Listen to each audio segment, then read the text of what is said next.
గతంలో చూసే ఉంటారు NEP 2020, ఎందుకంటే ఎక్కువగా మీ మేనిఫెస్టోలో ఈ విద్య గురించే ఉంది. గతంలో నాకు తెలిసినంత వరకు వాజ్పేయి గారు కూడా ఎప్పుడు ఇదే చెప్తూ ఉండేవారు, ఒకటి విద్య, వైద్య, రూల్ ఆఫ్ లా అంటే న్యాయము, ఇవి కనుక సత్వరంగా ప్రజలకు అందించగలిగితే అసలు ఈ రాజకీయ నాయకులతో పని లేదు అనేది కామన్ మ్యాన్గా నాకు కూడా అనిపించింది. మీరేం చెప్తారు?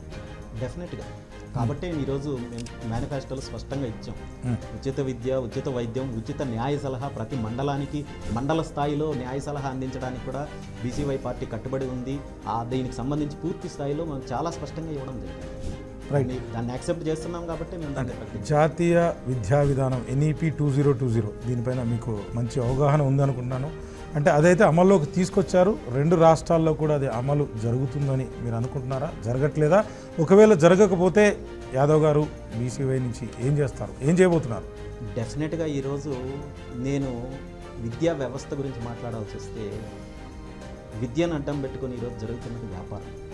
ఈ వ్యాపార ధోరణి నుండి ఫస్ట్ విద్యా వ్యవస్థను బయటకు తీసుకురావాల్సిన అవసరం ఉంది. ఈరోజు ఒక LKG స్టూడెంట్ దగ్గర లక్షల రూపాయలు కలెక్ట్ చేస్తున్న కార్పొరేట్ స్కూల్స్, కార్పొరేట్ కాలేజెస్కి సంబంధించి వెనకుండి నడిపిస్తున్నది ఎవరు? అల్టిమేట్గా మళ్ళీ ప్రభుత్వంలో ఉన్న వాళ్ళే, ప్రభుత్వంలో కీలకంగా ఉంటున్న వాళ్ళే కాలేజీలు, స్కూళ్ళు నడిపిస్తున్నారు. ఈ వ్యవస్థనంతా ఒక మాఫియా లాగా పెట్టి నడిపించే పరిస్థితి ఉంది. దీని నుండి బయటకు వస్తే ఆటోమేటిక్గా విద్యా ప్రమాణాలు మెరుగుపడతాయి. విద్యార్థికి ఉన్న ఈ ఏదైతే మెకానికల్ ఎడ్యుకేషన్ సిస్టమ్ ఉందో దాని నుండి బయటకు వచ్చే అవకాశం ఉంది. తల్లిదండ్రుల నుండి ప్రెజర్ తగ్గుతుంది. మొత్తము ఒక వ్యవస్థలో ఆ మార్పు వస్తుంది. అలా కాకుండా 24 గంటలు పూర్తి స్థాయిలో కార్పొరేట్ దీని పరంగా తీసుకొని దీన్ని కేవలం ఒక కమర్షియల్గా ఒక వ్యాపార కోణంలో చూస్తున్నంత వరకు విద్యా వ్యవస్థలో మార్పులు రావు.